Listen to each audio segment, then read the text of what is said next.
All right, let's see. Wait till the notifications get in first before we start doing the actual paying the bills. Let me get the 30-second going first. All right, I got one. Boom. All right, there I got two. Here we go.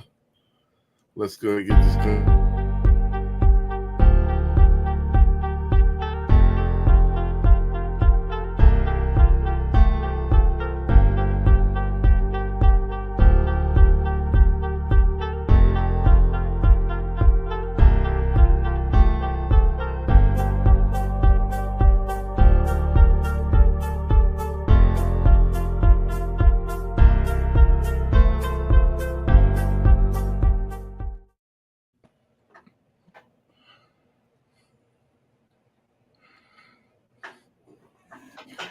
All right, man. Let's get it going, man. And let's go ahead and start it off this week. Um, you want to start it off, Barry, and then we Okay. rock from there. All right. This is Barry B at Homes by Barry B. If you're looking to buy, sell, or invest in real estate in the Houston and surrounding areas, you go to my website, homesbybarryb.com.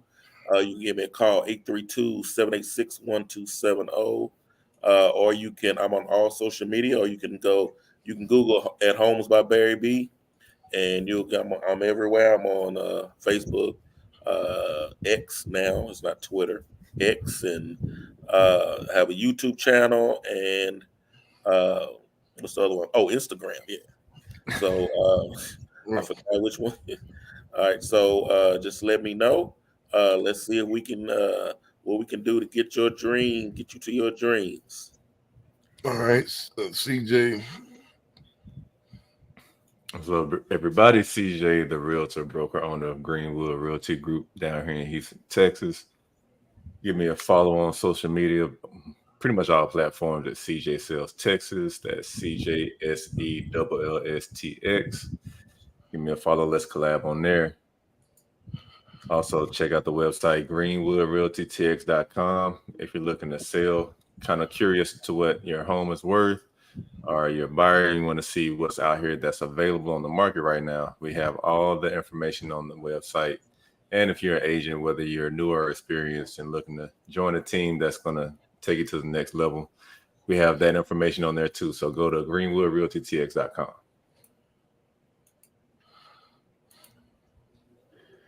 So also got the YouTube channel, CJ the Realtor, and that's for especially showing our Lux edition of our home tours, showing everybody what the best and brightest as far as the luxury market, what's available right now, the price points, the features, the amenities, all that type of good stuff. We have that information on YouTube. So go on there, give us a like, subscribe, share it with your friends, family, all that good stuff. Then hit me on my cell, 832-338-3182. If you have any real estate related questions, that's directly to my line. So lock it in and hit me up on that. Then finally, we have our mentorship program, the Mansa Academy, where we're teaching our young men knowledge of self-improvement and entrepreneurship. If you're interested in learning more, wanting to donate, whether it's time or money, we have all the information on the website.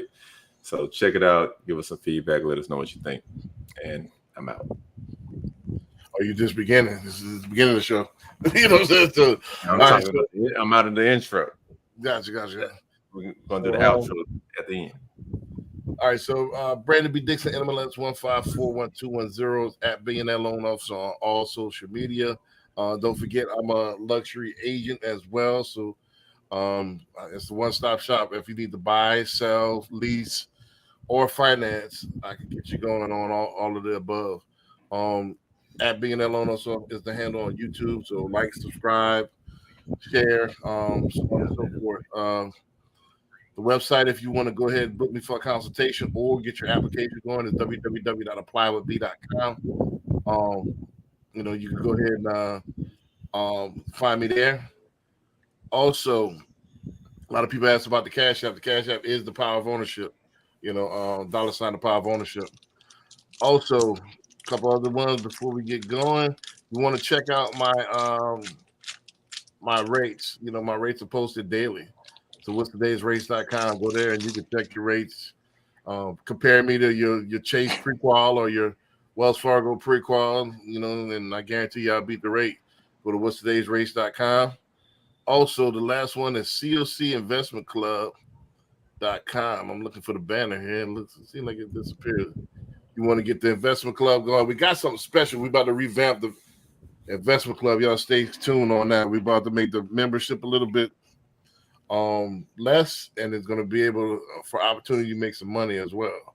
So we're going to do a monthly breakdown of the membership, and it's going to be able to hop in and make some money with us. So stay tuned on that. We're about to revamp the whole structure on how we do it. So stay tuned for that. Corey, I see you right on time before we start getting going. You want to go ahead and introduce yourself real fast, and so after this we go ahead and get going. Yeah, for sure. Corey Smith, broker owner of Commodore Mortgage. Here for all your mortgage needs. Short and sweet. Okay, gotcha. So on this one, I'm making a banner. We're gonna talk about. I was split on what to talk about this episode, so we're gonna have like a split episode. One is I want to talk about compliance. I want to talk about probably later on in the show. I'll talk about the lawsuit that's going on with NAR and MLS and all that. They're trying to stop like antitrust type stuff going on, like with the payments. And I don't think it's gonna change anything, but that is going on. I think they're about to go to trial here soon. So I don't think nothing's gonna become of it, but we could talk about it. And the other thing I wanted to talk about that I was on the fence about talking about is I've been seeing a lot of memes lately, and they kind of been on my mind. I want to talk about is there still racism in real estate? You know what I mean? Is there still, especially in our state, we got Texas and about to be Georgia here in a second. Is there racism still in real estate, even with the laws? We had some legislation that's been passed. But is there still racism in real estate? So let's we're gonna talk about compliance later, on that. But let's talk about is there racism in real estate, man. So I'm gonna go ahead and open it up to the panel.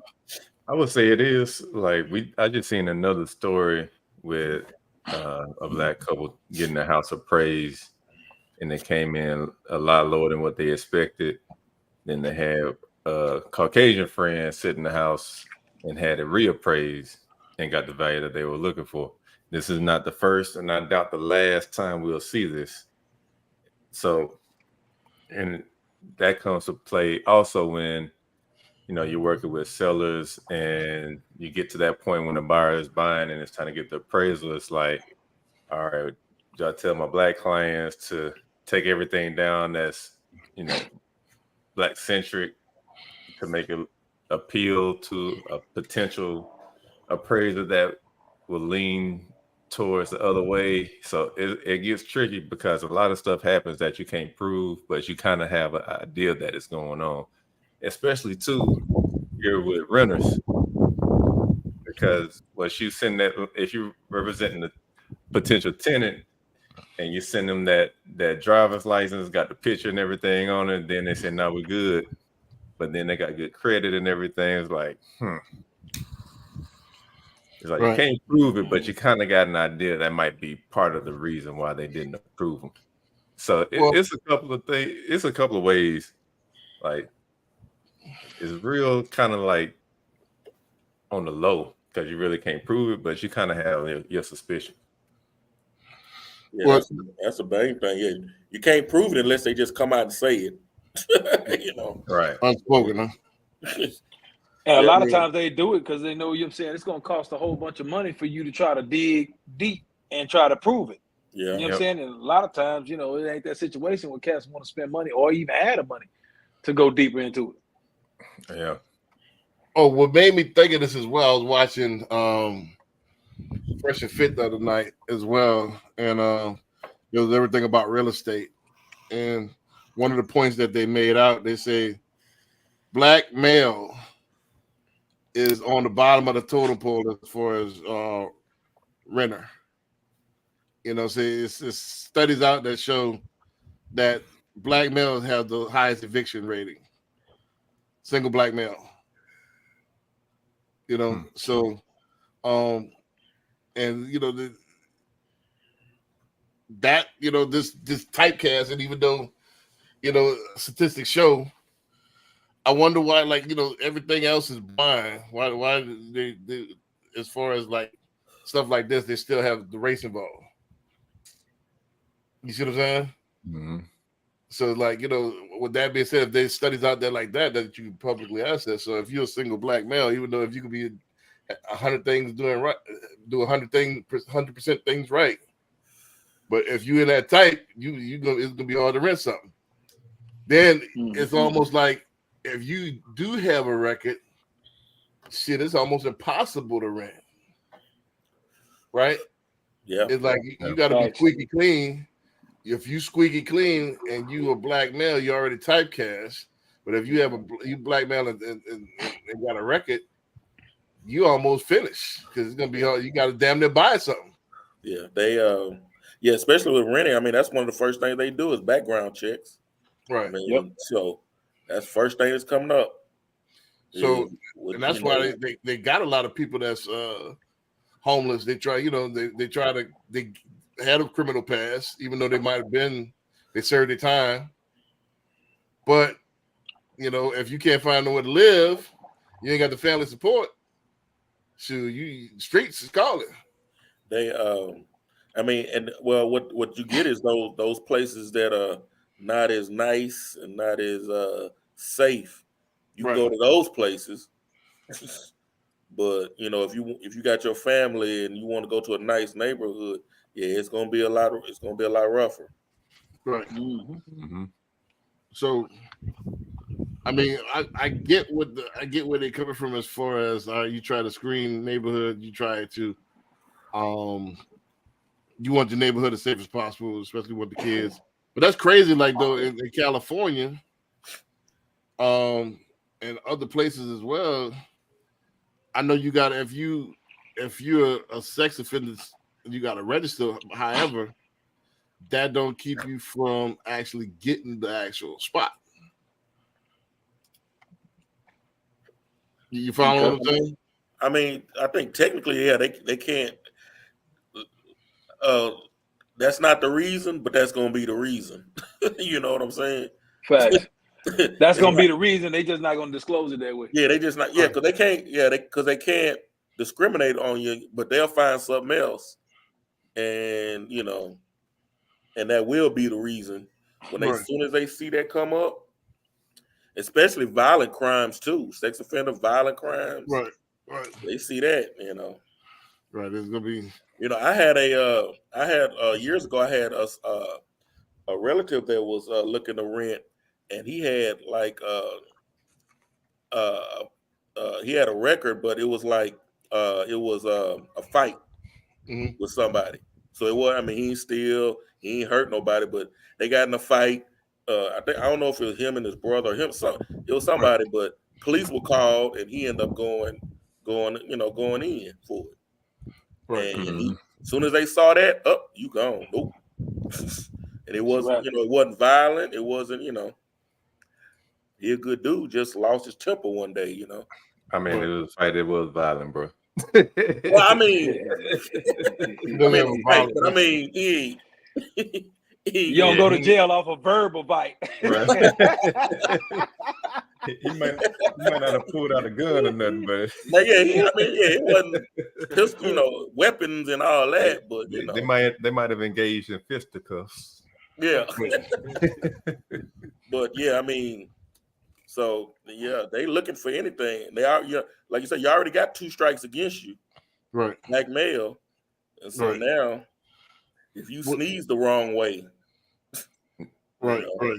And people don't realize when the start of appraisals happened, like it was right around the same time with redlining. Right, right. So the government was responsible for initiating appraisals. Right. So they will give those areas where they were, I think it was a green color on the map. Those were the highly sought after areas. So they will give them, the appraiser will give them like the best bang for the buck over there.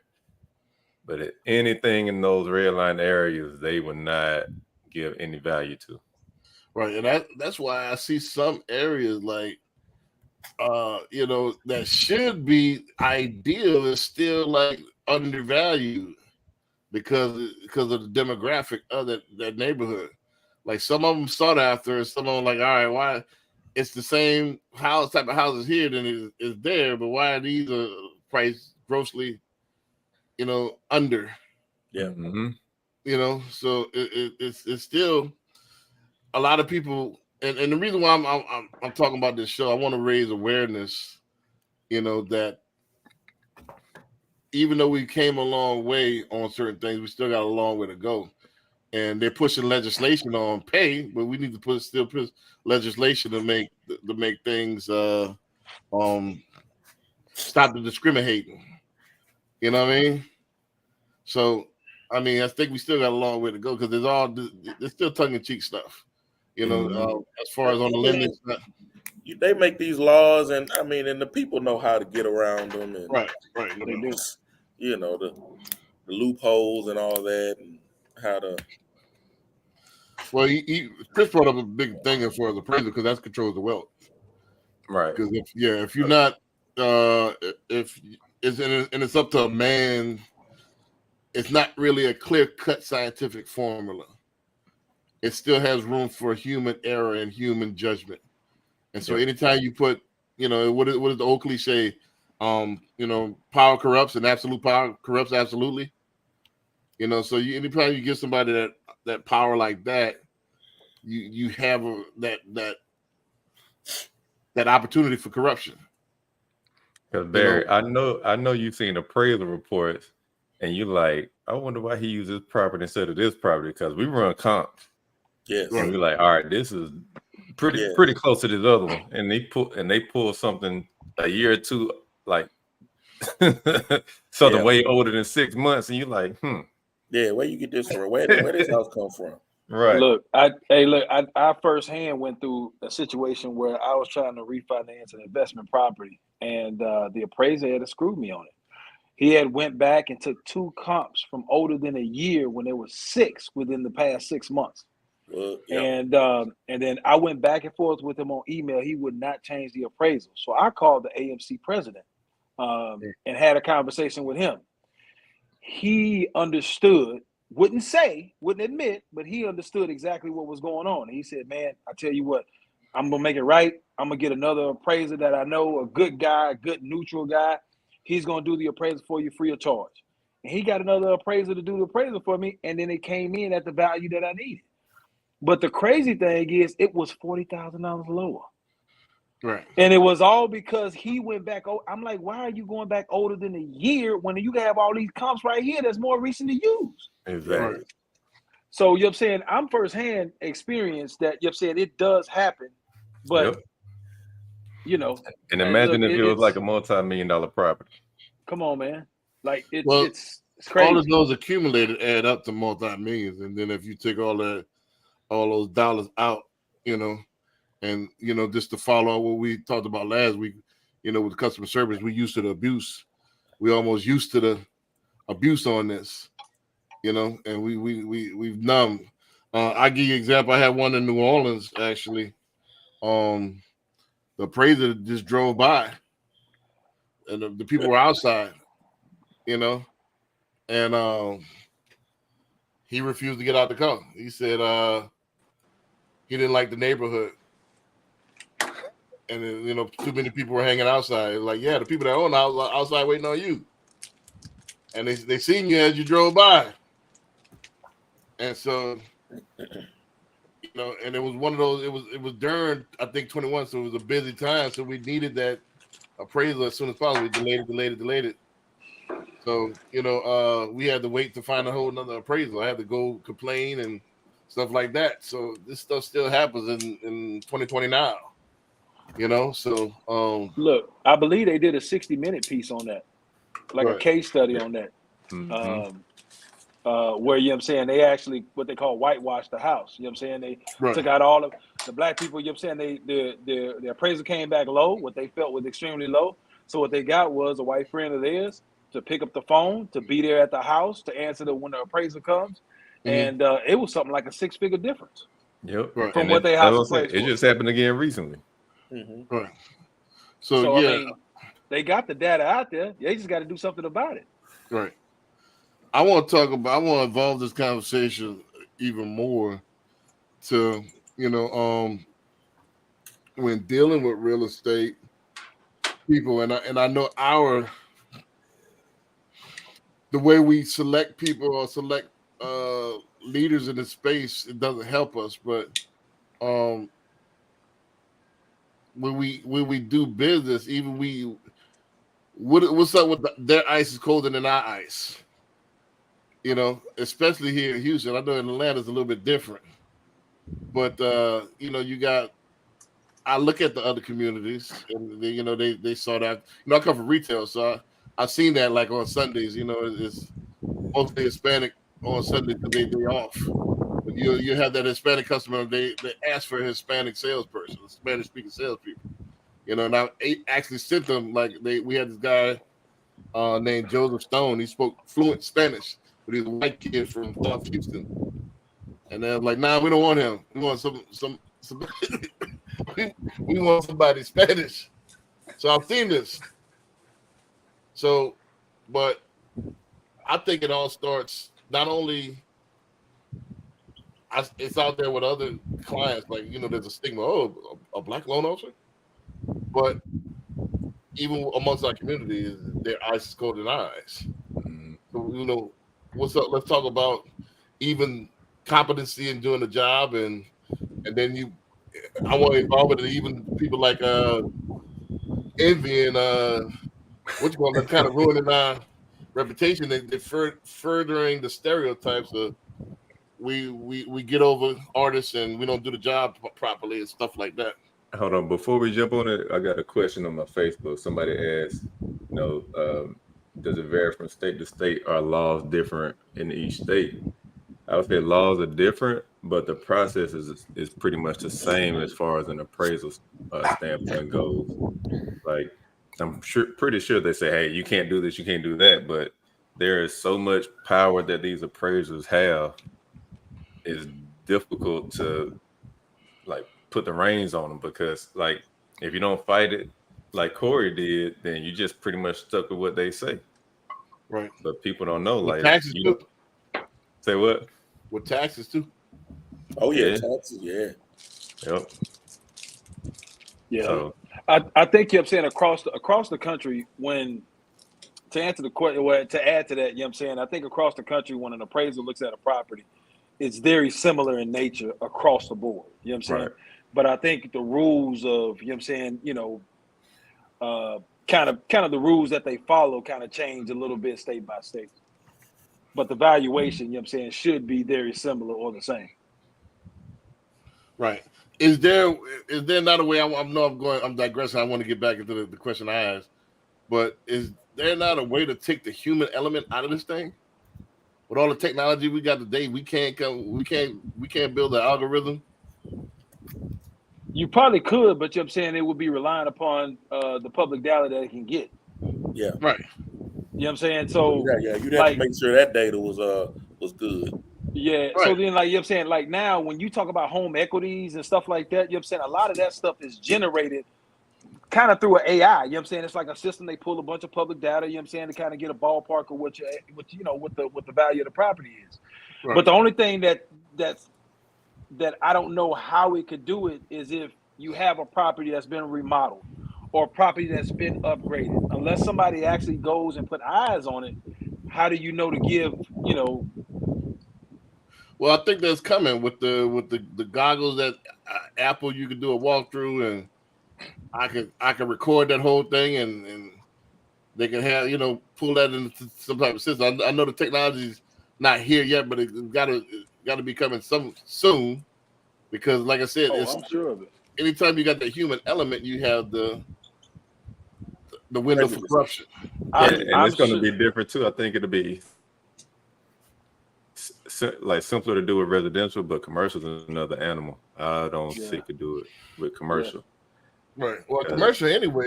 Like especially Texas is a non-disclosure state, so you got to do a lot more digging, calling, and it's a lot more challenging to come up with highest and best use, and then find comparable properties that are sold, and then do all those adjustments.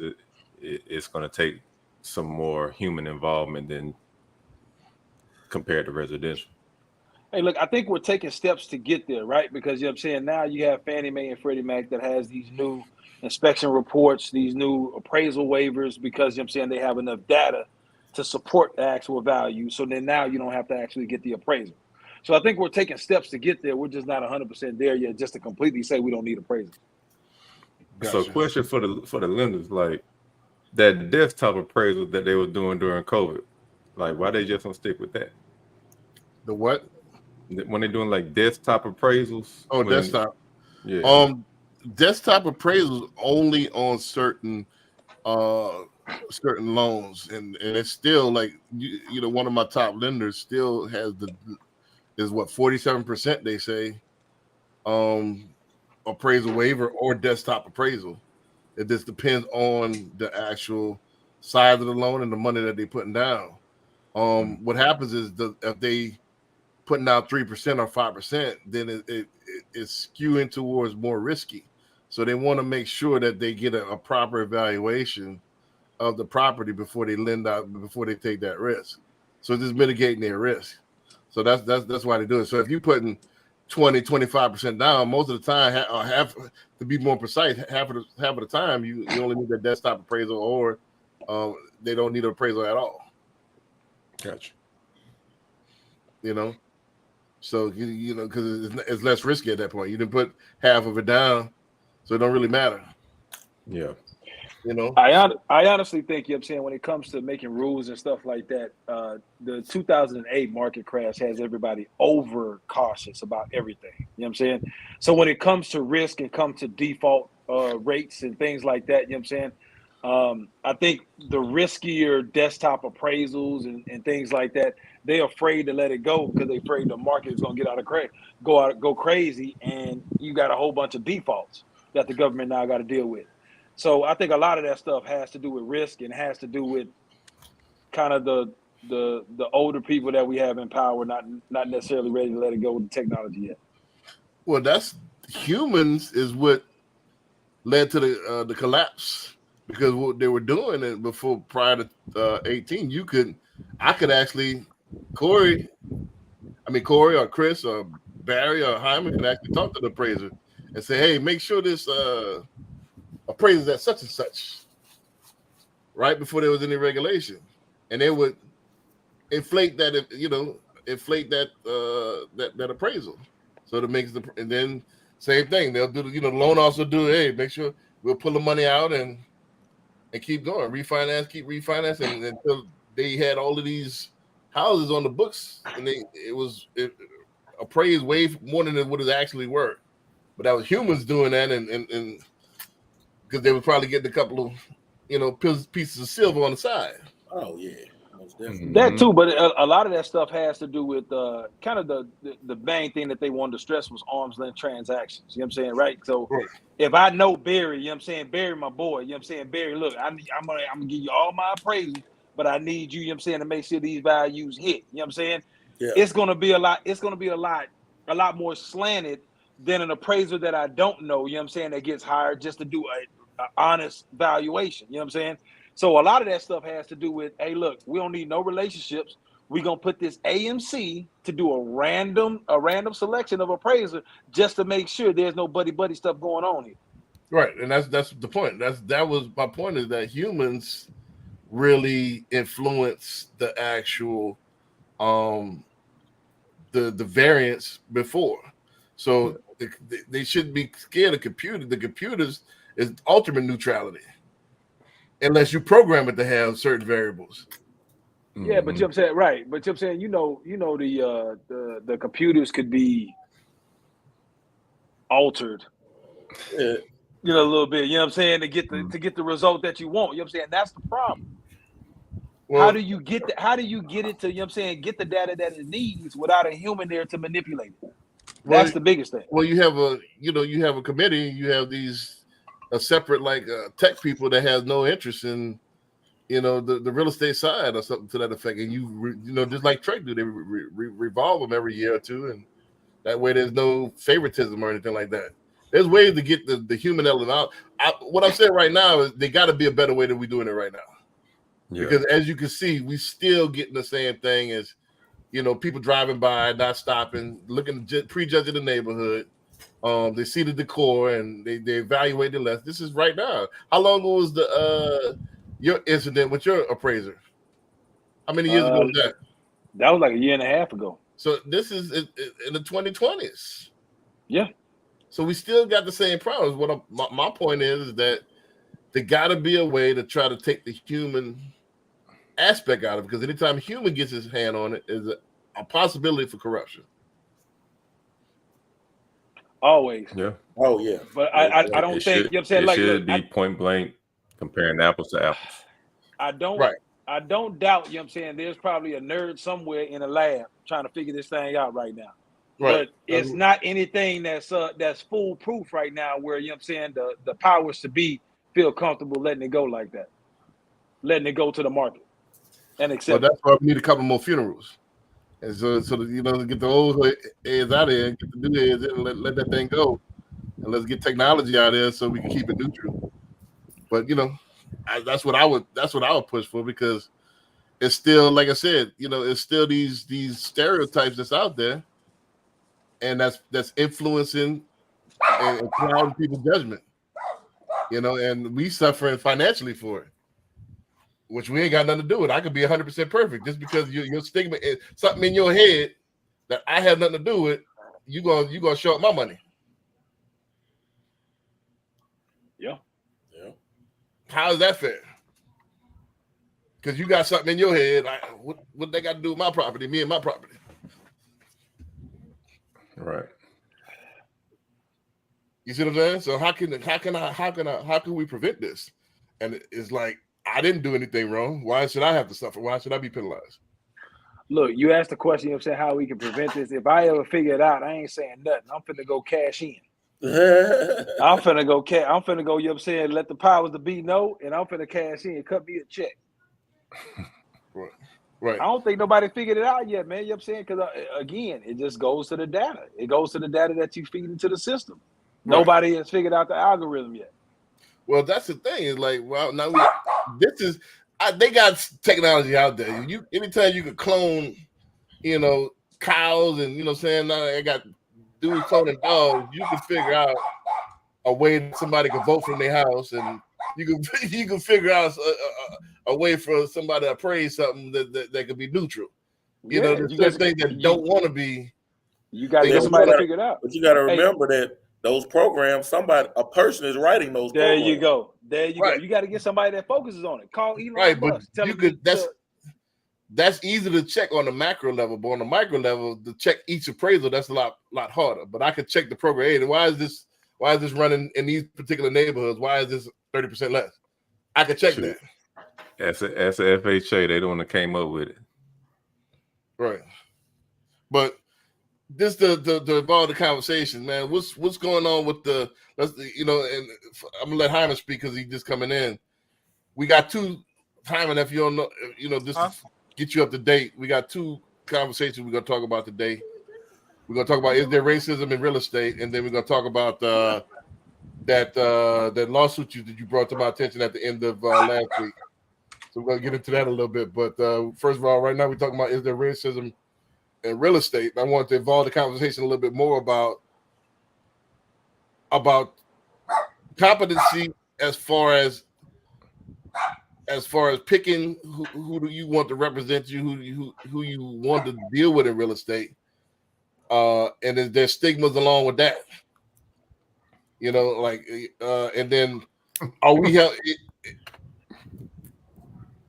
hurting ourselves too with like the DJ Envies and the what's your boy name, man, that came up with the Caesar. Well, Caesar. What's the other cat that came out with the they found out he was scamming too, with the he had the Black House. What's the kid called? Big business or something like that. I forgot his name, but yeah. Nah, you talking about Morris. Yeah, Morris. Morrison? Something Morris. Oh yeah, Jay Morrison. Jay Morrison. Yeah. Or something like that. Yeah. Jay Morrison and all of them. You know, why they making it hard on us, man? They, you know, you got these cats, you know, and they scamming, so people think I'm scamming, and I have nothing to do with them. Guilty by association of color. That's what it seems like. In every industry, you're going to have those issues where people are trying to get over and scam. That's just across the board in any industry you talk about. It's not just in real estate. As far as dealing with your own, I can't fault nobody if you want to deal with their own. Sometimes I just want to deal with my own. They want to only deal with Latino, let them deal with the Latino. I ain't got no problem with that, because there's plenty of people out here who may not feel the same way that person may do. Mm-hmm. But here's the thing, you know what I'm saying? Like I gotta figure out, I gotta see more details that comes out, right? Because you know what I'm saying, anytime anybody is investing in real estate, it's a risk. It's a risk of you losing money. Now, gurus don't do necessarily a great job of warning people about that risk. But if they, you know, several people lost money or whatever the case may be, and they just mad about that, I mean, you know what I'm saying, you know, every project is not going to be a money-making project. But if he took money, you know what I'm saying, and went to the Cayman Islands or something like that, then that's 100% different. So I'm just waiting to see more details that come out. I see the claims, but when people are on top, everybody comes for the person on top. So I'm going to wait to pass judgment on these cats. Well, I think buddy that was invested with DJ Envy, he was promising a certain number on returns on everything. Mm-hmm. So I think that's what another thing that got him caught up. And then he was just robbing Peter to pay Paul, from what I saw, from what I read. So people were investing money in these properties, and they were just sitting, like they weren't doing work on them or anything. Yeah, they say that they weren't even the property. They weren't even they hadn't even started doing work on them. The question really is, did he purchase them? If he purchased them, and they got the necessary contracts in place, whether it be the 1-to-4 and the joint venture, or they bought into maybe his company that buys the property, he still won't go to jail or get caught up in the Ponzi scheme. It just sounds like that. Well, you know what? On this thing, I wonder if he just caught up in this, and this is the other guy that was doing what he shouldn't be doing, and DJ Envy was just, you know, the cheerleader on the side trying to get other people in. Yes, that's all it was. And he wasn't checking. I'm about 80% sure. I'm about 80% sure DJ Envy was just a marketing guy. Caesar probably told him, hey, look, you know what I'm saying, you got the Breakfast Club, you got the marketing. I need you to push behind this. I'm going to give you a certain percentage. He saw it as a business opportunity because he himself lost 6 figures. Oh, Envy lost money? And the investor, Envy lost money. Yeah, but now, like, they he went on and talked about how he didn't make any money off everything. Now they're showing old videos where they show him making money. I think some of the people are now about to sue, like iHeartRadio and all, like. Oh yeah, they said they raided the offices last week. Yeah, the feds came and took computers and everything, but I'm talking about the people that are suing for their money back. I think they're suing like the iHeartRadios, the Power 105s. They're gonna put a wide net out and see who's gonna settle. Exactly. That's where they can get a payday for. Yeah. But as far as Caesar and Envy, if he got the right signatures in the right places, he won't. I don't think he'll go to jail. He may have to do a civil lawsuit, and they have to pay some money once he sell the houses, or they take the houses off the rip. Regardless, the feds are involved now. So you know what I'm saying, at worst case scenario, or best case scenario, you still got to pay thousands and thousands of dollars to lawyers to fight this stuff. So the reason is it really worth it? Get involved. They usually have some money, bro. Yes, and then they like a dog with a bone. You know what I'm saying? Even if they don't have a case, they gonna make it so drawn out. It's crazy. You know what? The feds usually when the feds get involved, 50 investors. if the SEC and folks like that got involved because it was more than 50 investors and you cannot verify that they were your family or friends. At some point, if they were doing a syndication, they have to apply for a certain license. And when you apply for this license, I think it's the 503, something like that. I thought you had to be like 100 million before you get the SEC involved. Depending on the actual assets, if it's more than one house, then they're going to probably be well over it. We're in New Jersey. The average house in New Jersey is probably 6 figures, 650. Nah, not in New Jersey. Well, yeah, in New Jersey, yeah. It's in New Jersey. So if it's 3 houses, he's got the number. Right. But regardless, you know what I'm saying, they in for the fight of their life, but I just want to wait. Because, hey, look, he just posted on social media today or yesterday that he had a couple of cases dismissed. Right. Yeah, a lot of that stuff was going to fall apart. So, you know what I'm saying? So, like, you know what I'm saying? Like, that's what I'm saying. I'm just going to wait before pass judgment because, you know what I'm saying, a lot of the details hadn't come out yet. So, we'll see.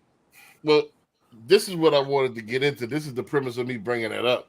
Is actually, you know, to kind of reverse it as far as what I'm saying is that is like with the Envy situation, the Jay Morrison situation is not helping our image, you know, as far as whether they did it or not, you know, that remains to be seen. But there is something out on like Corey said, when you got black males and you got them actually making some waves, you're gonna have that beam on you, and they always gonna have that stigma that you're doing something wrong.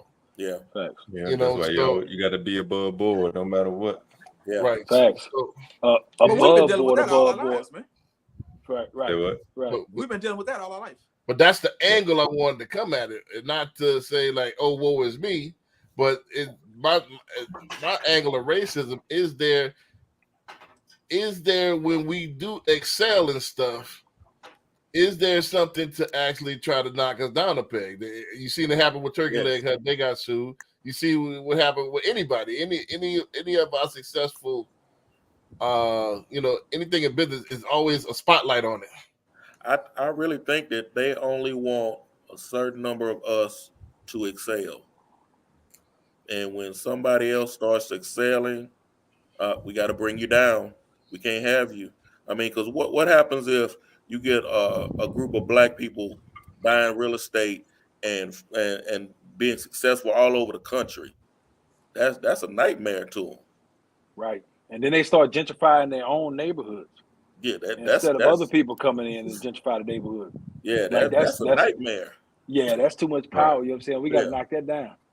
So they'll let a few excel. But even though we got, you know, all this going on with DJ Envy and them, but man, my guy Chris Senegal, local guy, he's doing his thing out here, and it's still guys doing it the right way. Mm-hmm. But we need to put that out there more in the open than the media and everything. We don't get enough attention on these folks. Well, that's the thing. That's what I want to say. Do you want attention on these folks? You know what I'm saying? Because it seems like more attention brings more problems. Well, that's what we'll get to. Hold on, y'all jumping ahead to. See, we don't know. Like Corey said, we don't know yet. The court of public opinion already said guilty. We don't know yet. They ain't even went to court yet. But automatically in our mind, just the accusations, they guilty.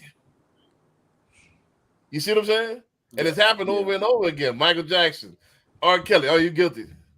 For the evidence to even come out. And it's always like it's you know, with a particular genre, particular demographic, it's always when it comes to success, it's something to try to take you down. Mm-hmm. And a certain demographic, you are guilty until like you got to prove yourself innocent instead of the other way around. And then sometimes when you prove yourself innocent, they still are gonna have that eye on you. Right. And they just happened. It was a basketball player. I can't remember his name now, but his girlfriend or somebody claimed he put his hands on her or something, got kicked. Like he don't even play no more in New York. Yeah, he don't even play no more, and then find out it was a lie. But now he out the league. Yep. Right. The damage is already done at that point. The damage is done. Yep. Right or wrong. Well, now they got the social media thing. A They guilty got and the court of proven, public opinion. The court of public opinion is gonna hang out to dry before you even go to court. You know. Yeah, I mean, Hey Barry, Zach Perkins said, "What up?" oh, did he? Zach, Oh, Zach is on my Facebook. oh, is he? Oh, okay. Yeah. What's up?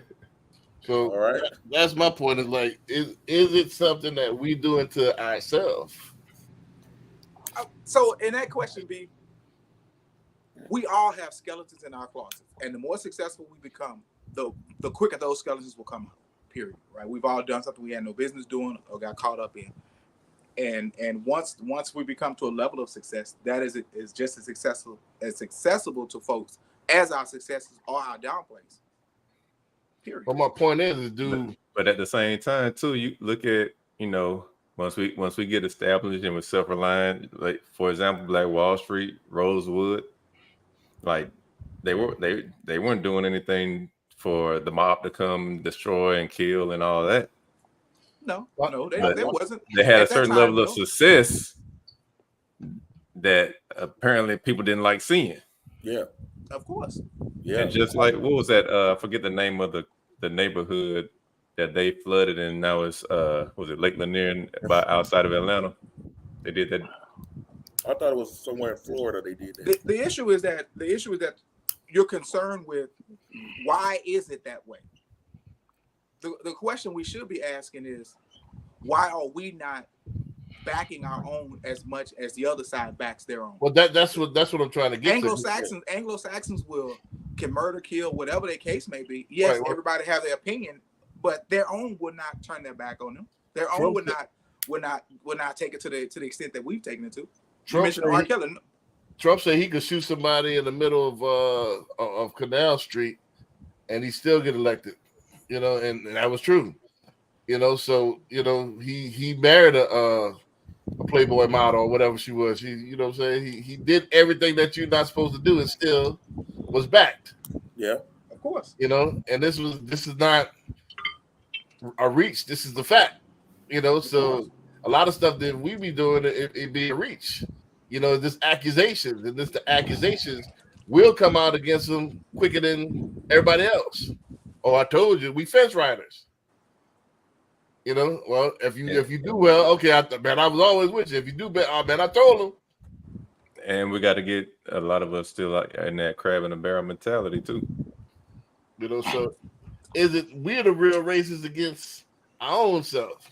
Oh yeah, most definitely. You know, that's the true question. Like, you know, all of the stuff, you know, with they go on, you know, the stigma, the this or that, you know, we create this in our own mind, and we are actually agents and help the actual system implode your own success. So, is it that you want to be on the bottom, or do you want to? Because I think too the Wall Street stuff is a boogeyman. Don't forget the old cliche is the art of war: kill one, scare 1,000. You know, so that's the art of war. You know, so the Stockholm syndrome. Right. Well, Stockholm syndrome is when you start to have remorse and feel empathy for your oppressor. My point is that we scared to have a certain level of success because they're gonna come knock it down anyway. Nah, hell no. Yeah. And getting to what you said about like going back to real estate and getting an agent. How many? I remember when I first started, people were wondering why do black people go to this other group to sell their home when they have black people right here, Right? or black people that they know. I mean, I've had people that I know that have went and got another agent of a different ethnicity. Right. And they know I do real estate and didn't call me or anything, you know. Hey, I heard like people be like, yeah, I don't want them in my business. I don't want them to know my financials. That's what I've heard that too. Like, man, I don't want them in my business. Well, this is the main thing. I had somebody else tell me this the other day. It's like, I've been knowing this guy wide. He's like, man, I'm gonna be honest. I know you're in the business, but I was gonna get somebody that's in that area and just see what they can do. Like, all right, so everybody that's in that area is of a different ethnicity. Their Y is different from my Y. I think that so one of the things that you got to realize is that what they support, the money that you're gonna give to them, is that going to benefit you or your situation and the macro level, or are you actually funding your own demise? Are you funding your own you funding your own roadblocks? Because this person supports something totally opposite of what you giving them the money, and they taking the money and supporting and building outside of your community, which is making it hard for yourself. So are you perpetuating the cycle? So you got to ask when you spend money with people, or you choose people, and we don't help it either, because we go spend money on consumerist stuff. We go all these bags that these foreign bags, and then that's supposed to mean some status. And I got more money than you. I get a Birkin bag, a Celine bag, or something like that. That's what we spend our money on. So I guess either way, we support somebody else. You know what I'm saying? Yeah. We're taking it outside the community. So it needs an overall, it really needs an overall overhaul. And there are agents in certain ethnicities that all of their clients are from their same ethnicity. Right. Well, that's their niche. I'm not gonna say them, but I don't even market to them because I already know. Right. I was at a networking event. What was this? Not last week. I was at one this week, but I was last week. And I was talking to a loan officer, and he was like, one of his best friends is Asian. He grew up with the dude. And I hope he's watching this right now. This is a funny story. I had to repeat this. But he grew up with the dude, and the dude straight up told him, "Man, you ain't never get none of my business." My mom, my parents have disowned me. So this is his partner. This is they go wingman together. They go, eat wings, but his partner told him, "You'll never get none of my business." Yeah. Right. They keep the money in house. So that's powerful right there. So the question is, would you stop being his friend? I mean, I guess they still partners. So but that's a good question, Hyman. That's the real question, right. though. You know what I'm saying? Right. As a friendship, you want to see your friends be successful. Right. What I would do is I would try to get something totally different. I'll try to get him licensed. All right, well, you get the business for me, and we'll break bread. I'll break you in half of it. Send me your friends. He ain't gonna let him do it. I mean, but my point of my bringing that up is that they're pledged to pull each other up. Yeah. I think I said this over the air several times. I'm off of 99 and Katy. You go down further, 99 and I-10. They got this place called Asian Town. Look it up. And it's all a bunch of Asian shops. It's got movies. It got everything. Mm-hmm. Yeah, called Asian Town. I mean, they got Chinatown in the city. They got Chinatown in the city. The street signs it's a few few the street of them, signs are in their language. Right. There's a bunch of businesses. There's a bunch of strip malls together, and they came together and made, and they're successful. They got restaurant next to restaurant. They got Chinese. This one serves fried rice. This one serves fried rice. And they're not beefing that out. You know what I'm saying? So it's crazy. So it's like, it's the pledge. It's the mentality. Like, all right, we're going to do this. And as a conglomerate, as a group. That's the whole point of race. There's a group of people together, like coming together to compete, I guess. That's what a race is, right? So we had to decide we don't understand the rules of this thing. You know what I'm saying? Yeah.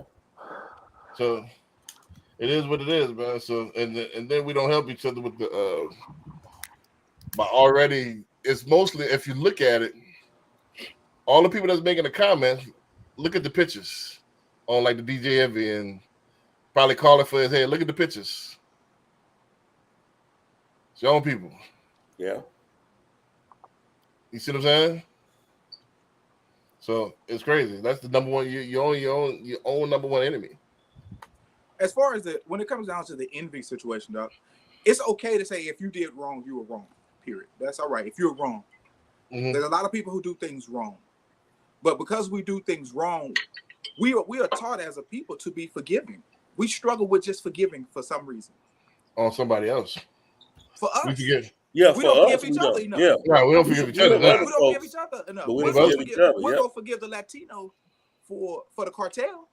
We'll go forgive the Asian for the Asian folks what they've done wrong. But we won't forgive each other because we have this idea, think that, like I said earlier, we already have to be better, and we're taught you know better than that. You know you can't do that. You know you have to be squeaky clean. And if you're not, you can't disown them. They still one of us. That's what we got to get better at. Because we all have done wrong and we've all fell short of the glory. Well, you got to be beyond perfection. That's used to be what I used to put on my iPhone. Beyond perfection. You got to be beyond perfection in order to be just acceptable. You know, period. Because like I said, you got outsiders that you're outside as well. That your own people, you damn near outsider to them. So you got to be beyond perfect as a professional in the game that we play, as marketers and salespeople. You know, unless they have no choice. If they have a choice, then like I said, we should be at the top of the board. It should be based on skill. You know, or if you want to play the game that they play, it should be based on your best interest. Then it should be based on skill. Am I right? You know, because think about it. If who gonna help you? Who gonna help your neighborhood? Somebody else gonna hop in and help your neighborhood? Are you waiting for somebody else to? Who like my team winning right now? My team garbage, the Saints. So I'm gonna get the Texans gonna help us win. Hot garbage. You see what I'm saying? Ooh, they bad right now. But my point is, do I cry to the Texans? Hey, can you help us win? Does that make sense? No. It's something we got to fix ourselves, right? If you want to win as a team. Mm-hmm. Hey, Cowboys, can you help us win some games? They barely winning themselves. To help us win per se. It starts in each individual generation to realize, be there for your own and give your own that opportunity. Now, if I'm given an opportunity by my own, I'm going to do everything in my possibility I can. Now, if I'm not good enough, I have to accept it. And I have to be grateful for the opportunity my own gave me. That's it. Right. I want to switch it up a little bit unless you have some more on this. I didn't dive deep into it, but we touched on it a little bit. Real quick. Like, I just want to recommend a book that if anybody's interested in learning more how to do this, Dr. Claude Anderson wrote this book called Powernomics. Really good book that talks about what we need to do to be a sustainable community. So go check that book out. Yeah, because the money is there. We have we'll be like a small country. We got $1 trillion. So we just got to put it to the right use. Yeah, but we buying goddamn Brazilian silkies number 3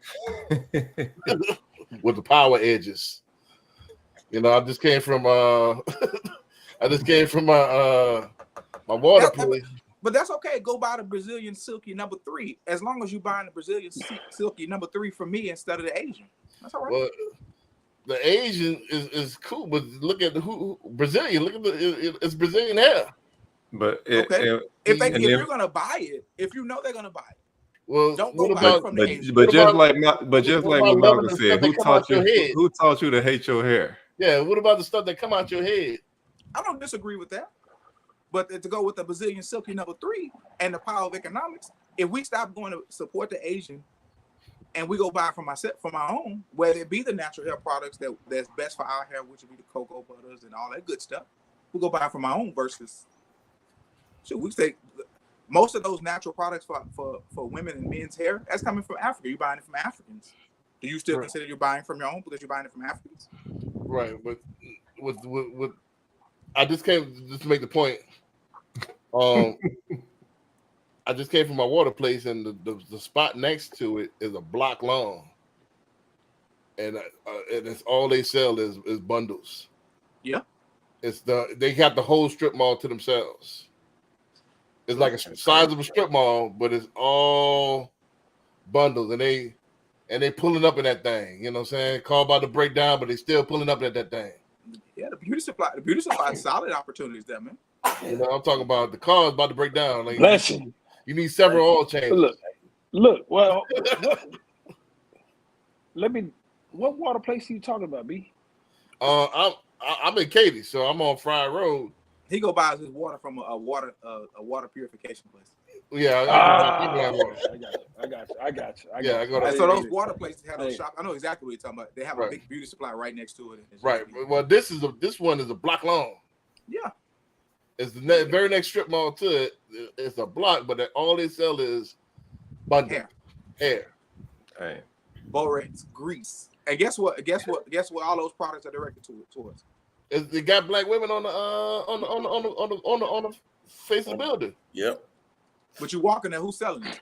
You got an Asian that owns Koreans, it. yeah, Koreans. Asian that owns it, and a Latino person behind the counter. And then on the opposite side of the street, they got we ain't figured out how to do stir fried rice yet.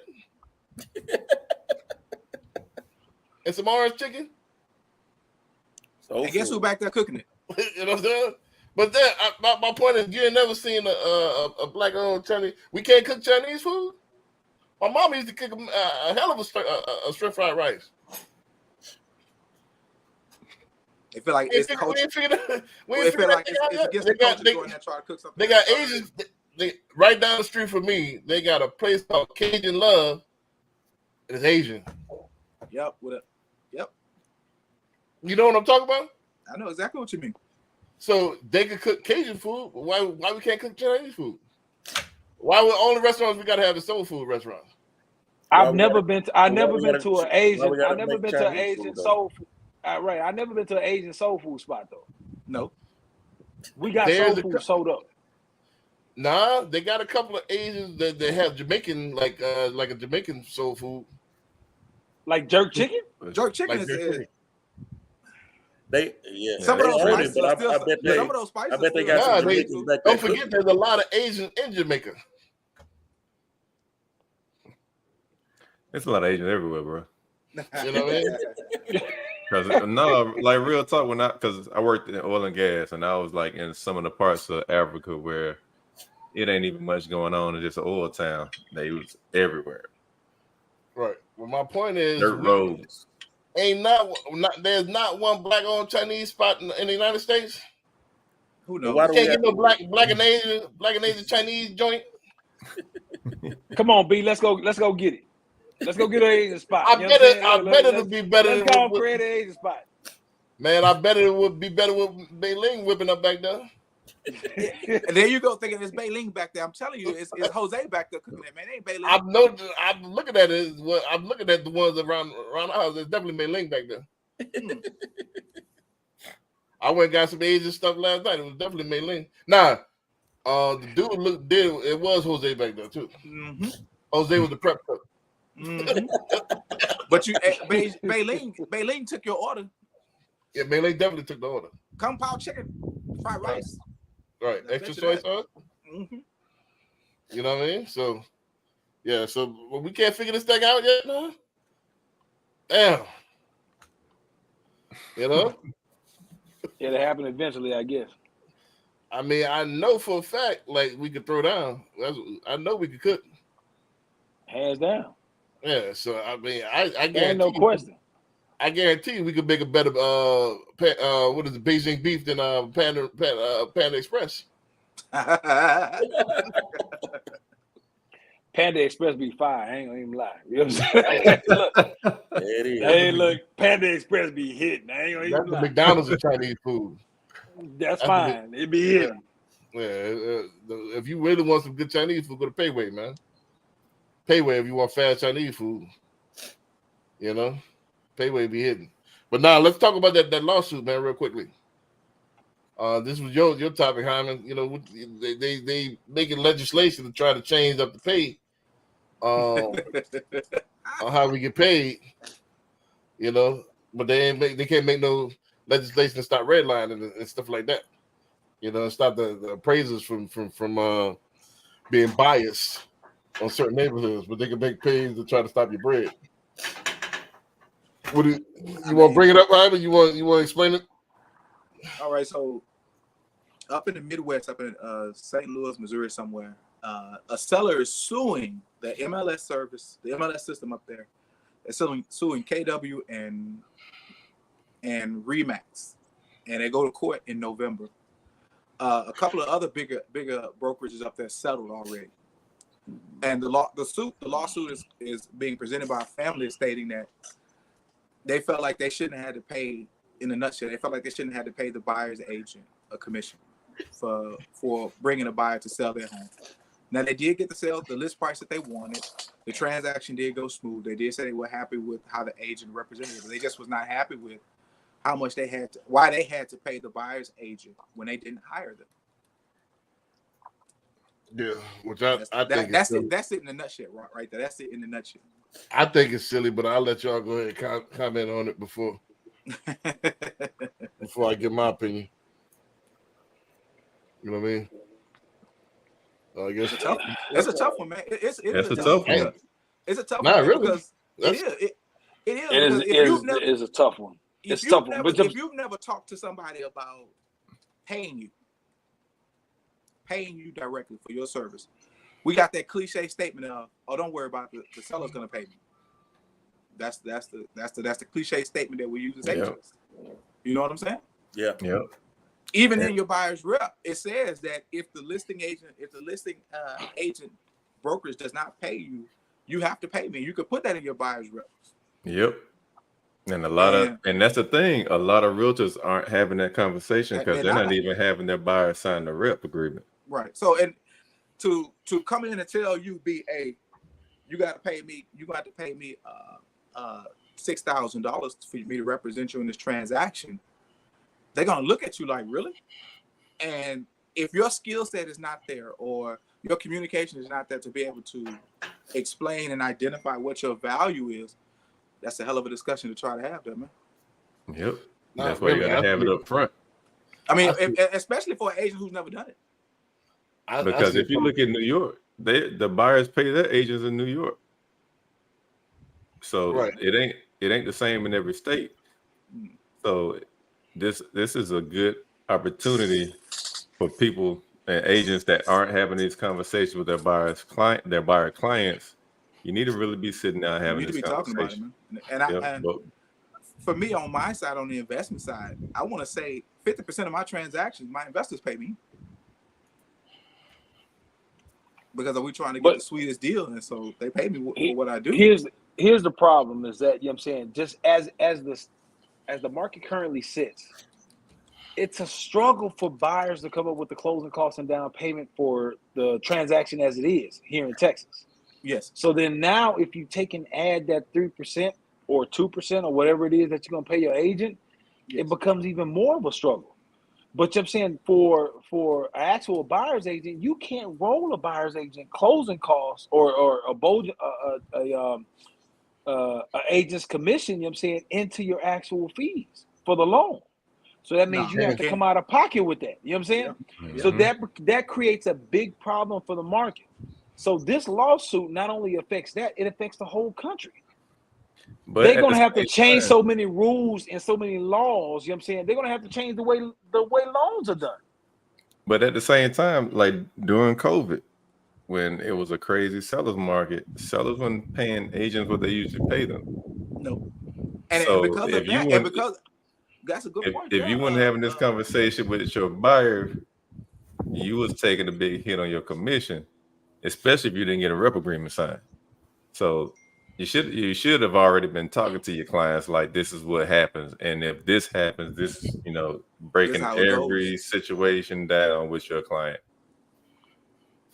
And for young agents who are coming into the business, your skill set you have to sharpen it. You have to sharpen it. You just can't go sit in a house and then open the door and think they're gonna give you $6,000.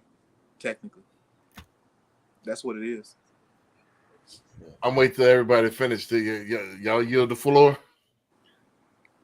Go ahead, man. Say what you got to say. Yeah, because I got to feel as soon as I start talking, here come the interruptions. Hey, So it's I'm a gonna talk show. That's what we do. It's interruptions based upon what you say. it's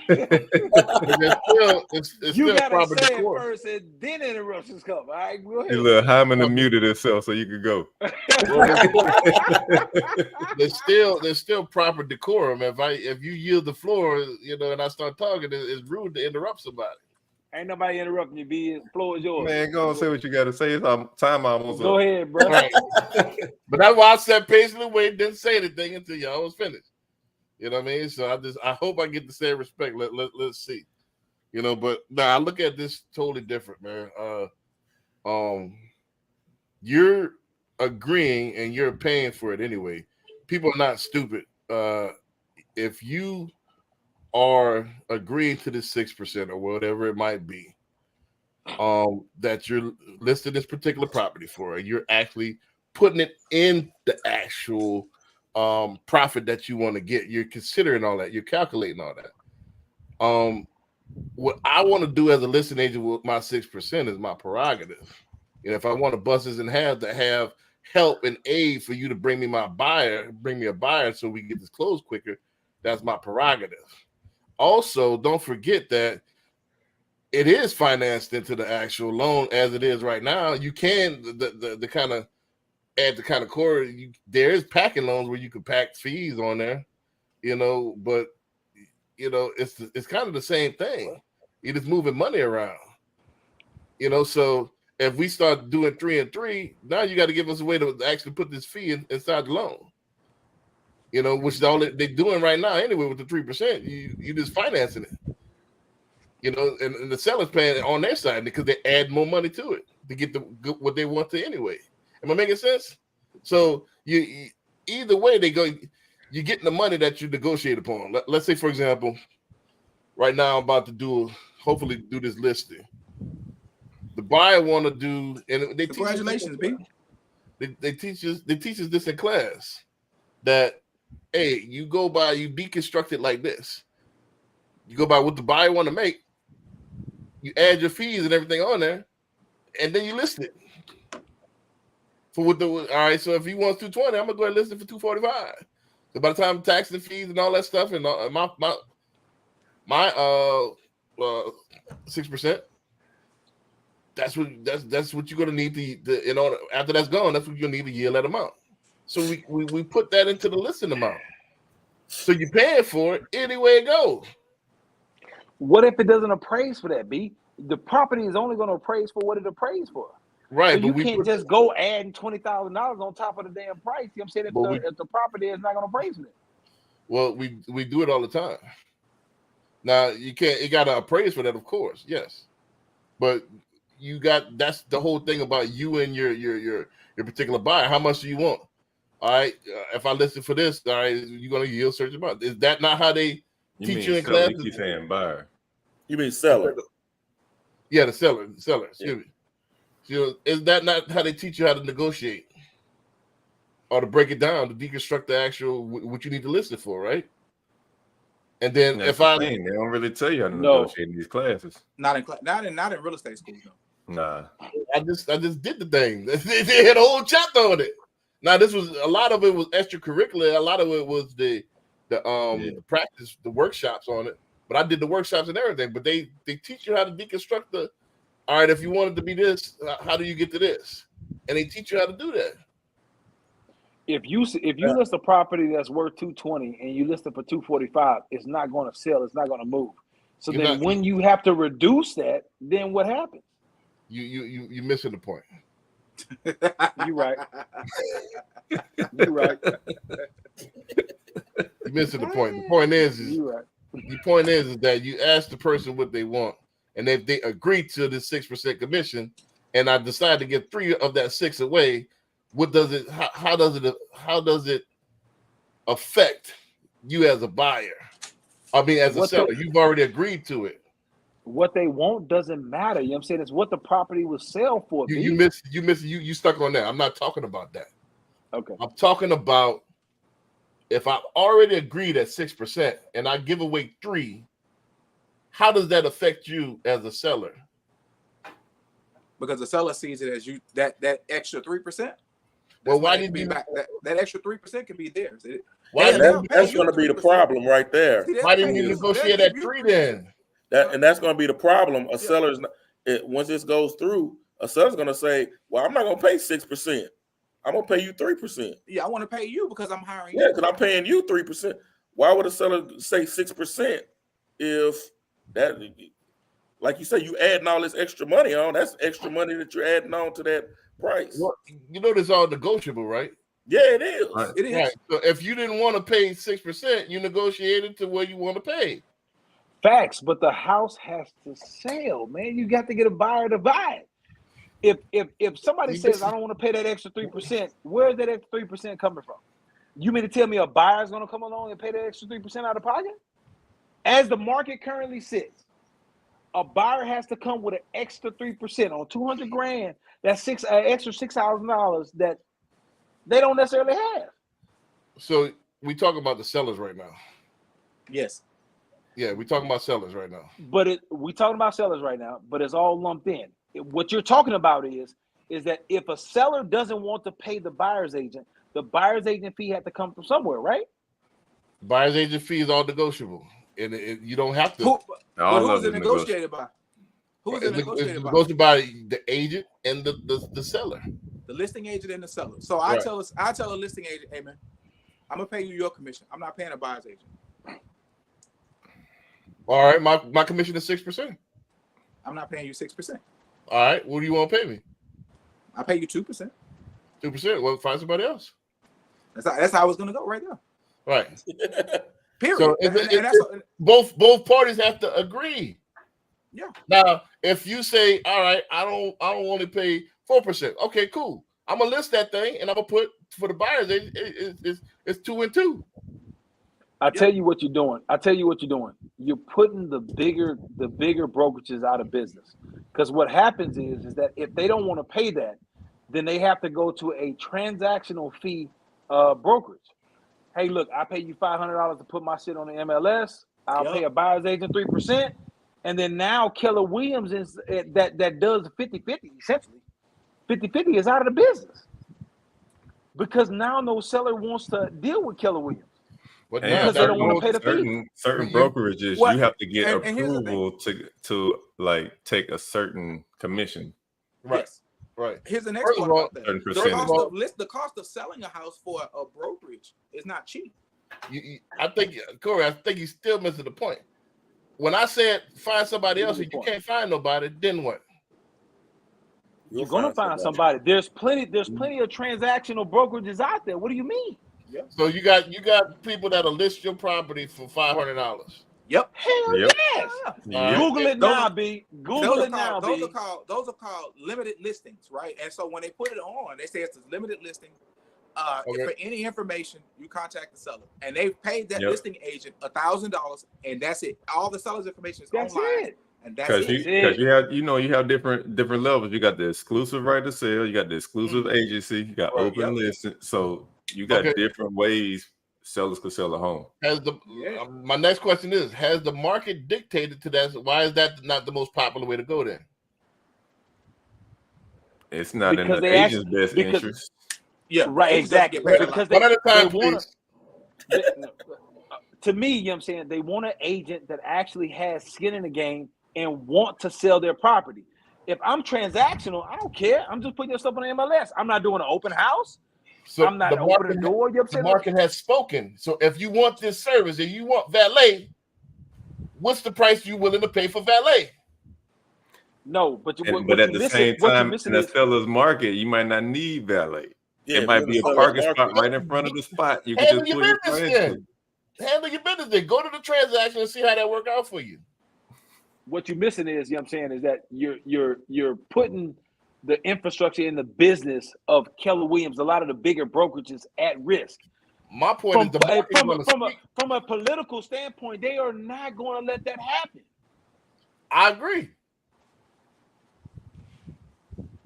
You're The not only market, putting- the you're not market's only going to putting the speak. bigger- The market has determined that this is not that's not popular because people want the like you said, skin in the game. They want somebody to actually go out and work for them and get this house sold. If you think Keller Williams or Remax is going to change to a transactional brokerage, you I highly don't. mistaken. I don't. You the one that So brought they up are not going to let this happen. right. I agree. They are not going to let this happen. I Well, What do agree. you mean? Here's the thing, guys. I agree.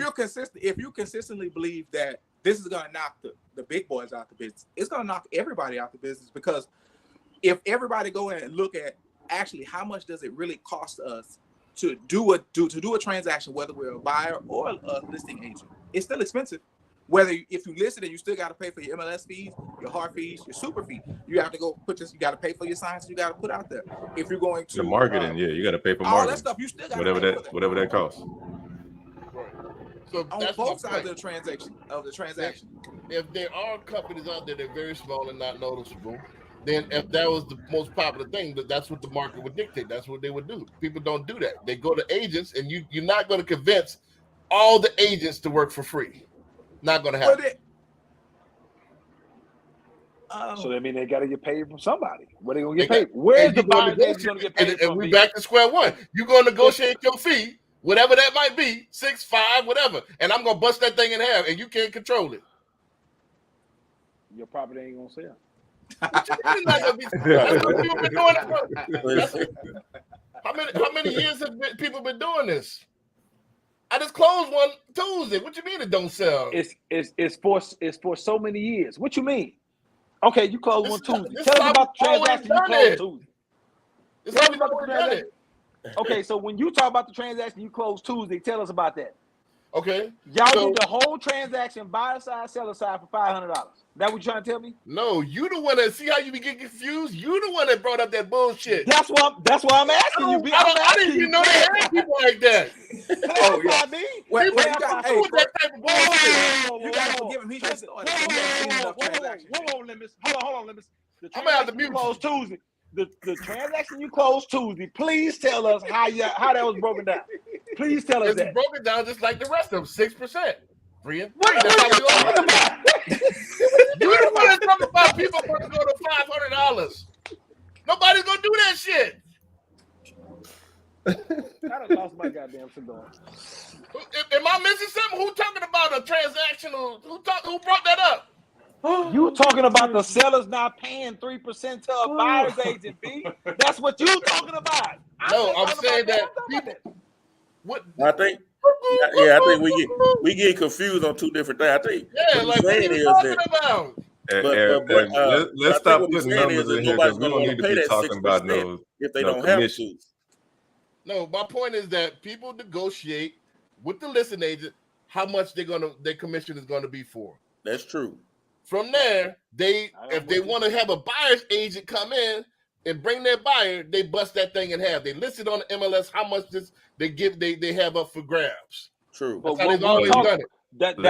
That's facts. I'm with you That's all the way not up to going to that point. change. But what we talking about now is the discussion is that they no longer want to pay the buyer's agent. If they don't pay the buyer's agent, then where you at, B? My point is, how they going to change that? No, what he's saying You're not is paying the buyer's Is agent. that not what They're the paying it out of the said? commission. no, but what he's saying is since he's not paying, he don't want to pay that buyer's agent. They don't want to pay that 6%. They're not going to pay that 6%. Okay, well, how much? Hold on. Then that's Quit what- how quit much do you saying want to pay? 6%. They don't want to pay the commission that's agreed upon. Yeah. Quit putting these numbers out here before we Well, get okay, personal. yeah. So CJ whatever is speaking to the voice of reason the about commission how they're much going to buyer's agree That means upon you reneging is on not the going to be that contract, high. right? You The reneging commission- on the contract. You agreed to this percentage. Well, that's now.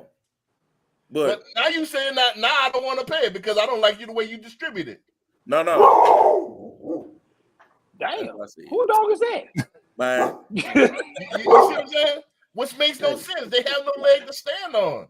If you agreed to 6% and we're gonna list this thing for No. 6%, They agreed to whatever y'all agreed yeah, to. I mean, Quit saying if numbers, it's agreed man. upon, that's one thing. But what they're saying is during the negotiations, when you want to list that house, a seller now can say, I'm not going to pay 6%.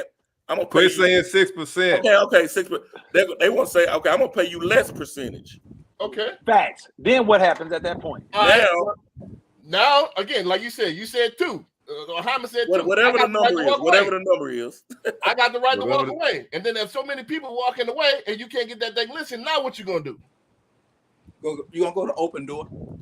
Exactly. And once y'all see how that don't work, now you're gonna be back to somebody who wants skin in the game. You got to make it to where people are gonna, if both parties are satisfied.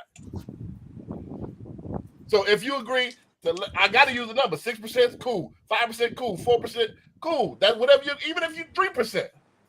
Now I'm gonna list that thing, and hey, you either gonna get 0 or 1.5, and you're gonna see how that works. Yeah, because if I'm getting some homes and I see 1% on there, You're gonna get passed on by it. gonna They keep pass on that thing passing right by it.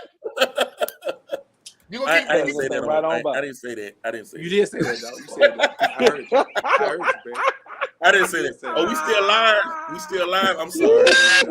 Yeah, you said So that. you either gonna put 0 or 1% or whatever you put, and you're gonna see you making it harder on yourself. But I mean, at the same The time, point is, I think the lawsuit is frivolous because if you negotiated already, why are you worried about how I distribute my commission? We already agreed to yes. Oh yeah, I mean I understand that. Yeah, you So agreed to that's the 60. thing. Why you That's care the what I thing. do with the I get 60 that. percent? The percentage Why do you care what whatever we agreed upon? Why you care what I do with it? Exactly. That's my point. I We understand. agreed to this. on that It's a side. contract. I understand that. We signed it. Hey, that percentage looks decent in the beginning, but then when they see the actual amount on that That's what closing changed it. disclosure, That's what did it. Yeah, See, what did it. that's buyer's They saw remorse. that Why? closing statement. You have a like, choice. oh, You that's have what a that choice. equal out to. This is why nothing's gonna happen. You have a choice. Nobody put a gun to your head and say you have to roll with this. You have a choice to roll with this or rock somewhere else. If you go to so many different people, they all on the same stance. Now we 5-6%, and you can't find nobody at that 3. And if you do find somebody at that 3, is open door type service, you'll be back. So that's why it's not going nowhere. Because if we stand in opposite of as we do as a community, we stand everybody stand up and like, man, we're not doing no shit for those 3%, and we got to bust 1.5 up. We're not doing it. Sure, they did it during COVID. I don't know, man. They did it during COVID. Who did what during COVID? All that. Go ahead and tell your partner, CJ. Tell your partner what happened, CJ. Hey, commissions were drastically reduced during COVID. It was in the crazy sellers market. The house was gonna sell. The sellers know it. Everybody knows it. So Right. they know that. There wasn't. So you're saying they wasn't negotiating? Nope. And like we could see what we get in the MLS. It was not what a lot of like listens were given at the time. It was not what it used to be.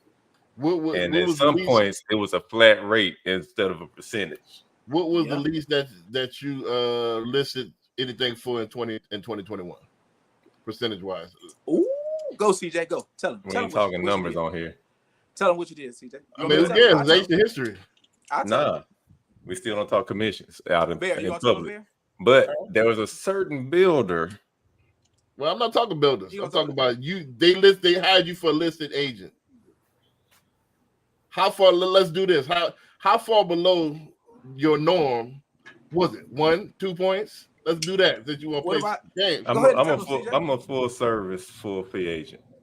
Okay, so go ahead. That means no. That means ain't nothing changed. Bear, what was the cheapest you listed a house for on the commission side? Did I list it? Yeah, you listed 5.5. So okay. I'm gonna tell you right now, B. You can go look me up right now. I put my listings at 2% for the buyer's agent. No, but you on the investor side, that's different. Even when I do a traditional deal. Okay. And I was gonna say, B, keep talking about busting it in half. A lot of brokerages don't bust it in half. What you mean? You shorting boys? Say what? You shorting boys? I do. So, hey, some brokerages don't split it in half. That's all I'm saying. My point, I mean, I'm just using that for example, but my point is what you do with your commission is your prerogative. We've already agreed. It's not like I'm robbing you or not like I did switcheroo on you, bait and switch. Like, hey, all right, well now you got to pay extra 3%. No, it's not extra.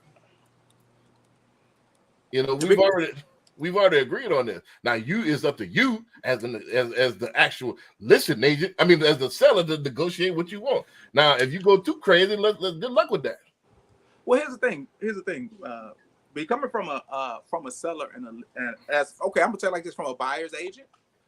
I don't want Barry B trying to negotiate how much I'm gonna get paid. To be honest with you, because Barry might not be able to get me the most money. What you talking about? Just exactly what I just said. I do not want no offense, Barry B. I do not want Barry B negotiating how much money I can get. But you speaking as a buyer's agent, You mean as a buyer's agent? As a buyer's agent. Nah, let's take it from the buyer standpoint. I wouldn't. Let me break this down. I'm gonna have to break it down. Play y'all. You negotiate what you want as your services. If you want 3% and it's only offering 2%, it's up to you to go ahead and tell that customer up front that if it's not off, that particular list is not offering what I want to get paid, I need you to pay the difference. You can't do that. I do. Hey, you are a fiduciary, so you cannot. You're supposed to put the concerns of your buyer above yours. I do that all the time. That ain't got to do with them. Yeah, that got all to the do time. If you're saying that I won't show it because I'm not, that's not what he's saying. You just said that. That's not what he's saying. That's not what. Man, I don't know what y'all be listening. Do I have an echo? That's not what he's saying, Barry. What did he say then? He's saying that this is what we're going to agree to for my fee. Yep. I can show you this. This is what they're paying, which is short of what we agreed upon. As a buyer's agent. So as my client, it's up to you to make up that difference. Oh, okay. Yeah. Now that's different. Yeah. I didn't hear that part. I didn't hear that part. How many buyers gonna be able to make the difference? Say it again. You got to be How able to many say the buyer buyers that can gonna pay. be able to make up the difference? You got to know your buyer. That's why to negotiate. That's why if they can't make up the difference, on to the next house. On to the next buyer. No, actually, it's on to the next buyer. For me. Right. That too. It's on to the next buyer for me because at the end of the day, if you see a house and I've put in the work as your agent and you don't see the value in me and making sure I'm whole, then I don't want to deal with you. Other words, ain't nobody working for free. I gotta get, you know what I'm saying? Ain't nobody, ain't no. But the statement you're making is the statement that's the way you're presenting it is that you're gonna make a seller pay a buyer because you felt like I'm gonna give them 3%. Nah, that's not the case. I'm only want to pay you this. I only want to pay you this because I called you, B. I didn't call Lemons to come buy my house. I called you to come and sell my house. And no, I don't want to pay Lemons 3% to sell my house or whatever. If I have to pay him something, I want to pay him $100. Period. That's what I want to pay. If we're gonna be extreme, and it's up to, like I said, I wouldn't want Barry B negotiating how much money I'm gonna get paid, and I can see that.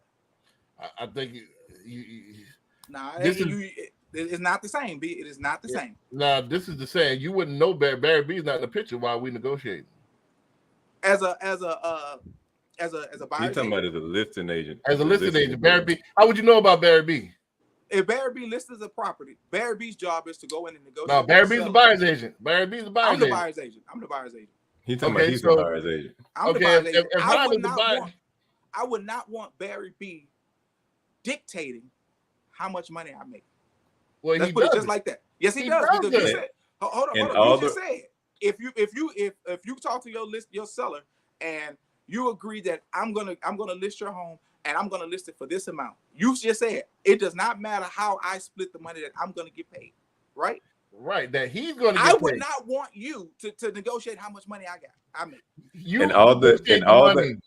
All the agents that don't get a buyer rep agreement, you're letting that listing agent dictate how much you get paid. If you don't get a buyer's rep agreement, then Barry's negotiating your pay. But if you get a buyer's rep, you negotiate your pay up front. Like, hey, I need 3%.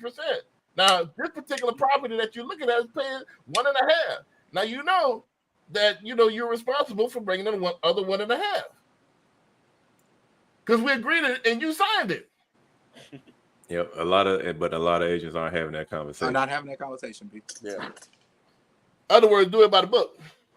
I can't believe this is all on the test. I can't believe agents out there willy-nilly like that. They are. Yep. They freeballing. I just told you what is our statement that we make, and nobody has to agree. But I'm going to tell it to you like this: they say this. You don't. If a buyer come ask, hey man, do I got to pay you? Nah, man, the seller's gonna pay me. No, that's correct. If you say that, that should. hey, CJ. How many times have you heard that statement? Oh, I heard it. I said it before in the past. Bear, how many times have you heard that statement, Bear? I've said it, yeah. You see, Not no you more. have people on the panel that has said that. B. So it goes on. Yeah, I've had a client before ask me, "Do I pay you?" After they done went through the buyer's agreement and everything, I'd be like, you make sure I get paid. That's your job. How I explained to the customer, I did this weekend. Like, hey, listen, I can get paid one of three ways. Now, you can pay me hourly, you can pay me a flat fee in advance, or you can pay me whatever the seller's offering. The seller can offer part of his commission to pay me. What documents are you using How so they you can get paid hourly? How they pay hourly? That's what I want to know. Before Hourly. you cut me off, can I finish? You right. Before you cut me off, can I finish? Hourly. Good God. It was a commercial deal. Does it make sense now? Can I finish? We only sticking to residential real estate right now. No, we talking real estate. Commercial is a commercial deal. Even commercial, paying you hourly. How you do that? It's in the contract. Am I lying? Do you read the check forms? Hourly? Mm-hmm. Yeah. All right. Yeah. You can pay me one of three ways. You can pay me hourly, you can pay me in advance, or you Kim, you stupid. you know what I'm saying? Hey, one of my homegirls on Facebook, she was like, let the man finish. Exactly.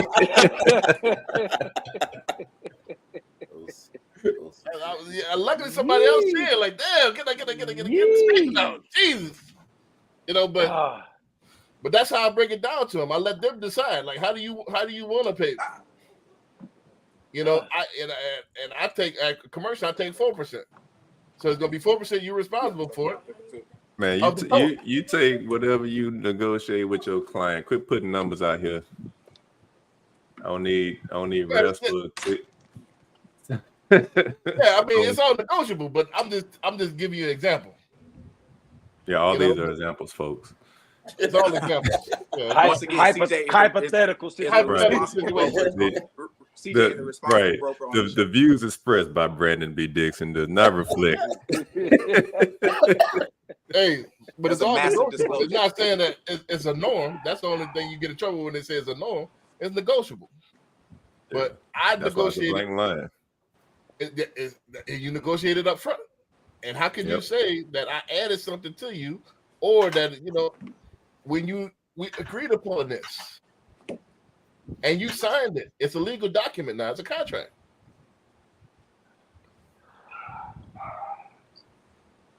I mean, that should be the way.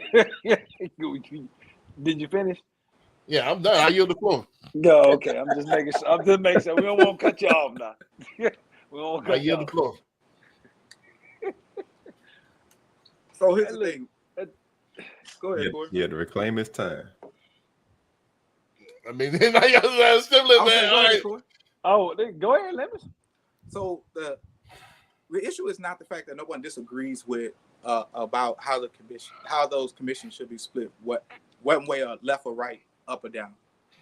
But the concern is if this lawsuit continues to grow legs, and we end up like how CJ said, something like in New York. The economy here in the buyers here in Texas may not be able to afford that cost. That's all. I'm gonna tell you what's gonna happen. I'm gonna tell you why there's always with his will, there's always a way. There's got something right now that's in the market. I'm not sure if Corey's familiar with it. It's called packing, where you could pack a loan. That includes I could use those fees and I could pack it into that loan. So what's going to probably happen, more and more banks and lenders are going to start using this package where I could take that 3% and I could put it inside and finance it into the loan, or use it as an origination fee or something to that effect. Or not origination fee, but pack it into the loan. So that's going to start happening. If that happens, then this going to happen. but they're not going to go to where it's not going to happen to where the economy. I mean, the industry shut down. There's too many lobbyists and too many multi-millions to where they're going to let Keller Williams go out of business. I don't think KW is going to go out of business. None of these big boys, but the way we do business is going to change. That's all. Nah, you know what I mean? And how we talk about the contracts and how we talk about compensation will change. It's going to make agents. Hey, you got to talk about that. It's a touchy subject when you tell somebody they got to pay you for a service that they may not conceive how you get paid, because all they think real estate agents do is open doors and write in the number on a contract that says that that's what they want. Yeah, that's amazing to me. I thought they knew for sure. So they think they think boys is just doing this like for recreation. Well, I think the problem is a lot of agents don't know how to sell themselves and show what the value is, and that's another problem where like these property owners, potential buyers, like, why y'all make so much? They don't understand what goes on between and behind the scenes. Especially like there's a list. It's like almost like 180 things a realtor does to help you get your house sold or get you in the house. But we don't show them what that value is. So they think, oh, you show me this house, you type of this document, and that's it. That's it. I don't think that's the problem, though. You know what I'm saying? I think the problem is that when you have agents that don't do those 180 things, you know what I'm saying, they shortchanging these clientels, you know what I'm saying? So then now they start to think of something a little bit different. It's never good customer service or good service that actually gets complained upon. It's the bad service that gets complained upon. That's the issue. Well, and even with this lawsuit came from a buyer's agent that didn't do their job. They got paid a significant amount apparently, and they didn't do their job. You know what I'm saying? They did it terribly. I mean, I don't know if the buyer's agent didn't do a good job. It's the fact. Yeah, because I thought you said he did a pretty good job and they were satisfied. The transaction went smooth. The issue is that the seller felt like they didn't want to pay somebody else that they didn't call. Yeah, they probably saw the amount that they were getting. Yeah, of course they saw. They saw that 20,000. They saw that 20,000. Right. She like, well, we paid them $20,000. Right. No, you paid your agent. You negotiated for 40,000, and he gave him 20. It came out their proceeds. That's how they're gonna see it. But it don't say it on their closing statement though. It comes on that seller side saying, hey, look at their they don't put that percentage. They put the actual amount on that bad boy. Yeah, right, but the judge should throw this thing out like, nah, this is what you negotiated. It's grew legs, man. It's growing. Ma'am, did you say yes to this percentage? Yes. Case closed. Bam. Next, get the hell out of my court.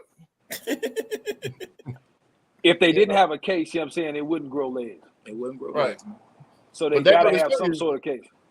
There's a lot of frivolous lawsuits out here, so that doesn't mean it's right or anything. They got people it's a lot of frivolous lawsuits that people still got to pay. Yeah, they got grown men that's fight for the right to go in women's bathroom. But does that make it right too? They still grow legs. They still compensate. There's still a conversation about it.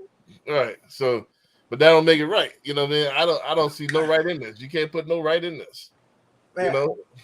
And that's a tough one to say what's right and what's wrong. That's the whole I want to say what's right and what's wrong when it comes down to what you have to pay. No, that's what's hard. If it's negotiable and you agree, case closed. Not quite. Because if a judge determines, you know what I'm saying, yeah, it is, then you know what I'm saying, you have no say so. But to conform, you know what I'm saying? At that point, then now we got to question contract law.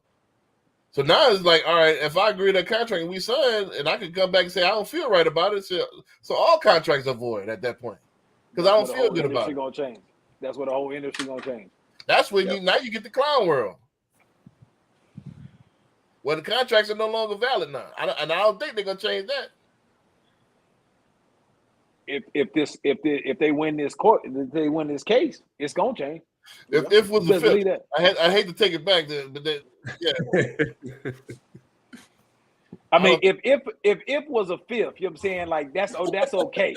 But the fact that this thing here has grown legs the way it has, you got to take this thing serious. Which is think the it's only too, reason like- they send articles and stuff out about it. And I don't- it's crazy because too, like, and there's some other stuff going on with NAR, but these big brokerages are starting to like terminate their affiliations and memberships with like NAR. Facts. Yeah, Right. and that's more money that comes out of their pockets. Well, I don't see how, again, is bad. If you agree to it and you sign it, it's a contract. Now, if I add something to it or subtract something away, that's the issue. But if I execute the contract accordingly, you have no leg to stand on. Now in a just system. Now, if they go outside of that, it's going to be trouble. That's a slippery slope.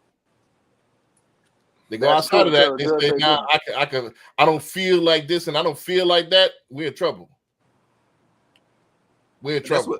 That's what the suit is about. What they feel like, though. Yeah, we're in trouble. That if that has legs, we're in trouble as a society. And that's why we said it. It has legs, man. It really does. If Some big brokerages have settled, and they're gonna pay. Yeah, that's scary. That's why I'm trying to make this bread. I'm about here, man. Catch me in Saudi Arabia in a minute. You know what I'm saying? Because if we talking about fields instead of reels, we're in trouble. Yeah, we're in trouble as a society because that's the reality. Is you signed, nobody put a gun to your head. You was under the influence of drugs. You was over the age, so it's all in the test. It's all in the now. If you over the age of sound mind and body, and you're not intoxicated, and you sign this, it's a valid contract. Now, if you say later, I don't feel good about it, and I did everything I was supposed to do, I can say that later, man. I pay, man, I don't feel good about this. Go ahead and give me my money back. That's what they're doing. That's exactly what they're doing, B. Not at that point, everything unravels at that point. The whole matrix unravels. That's what they're doing, though. Yeah. So what's gonna be the end of it at that point? We're gonna see. Yeah, man. You know what I'm saying? With that, we're gonna see y'all next week, man. Yeah. All right.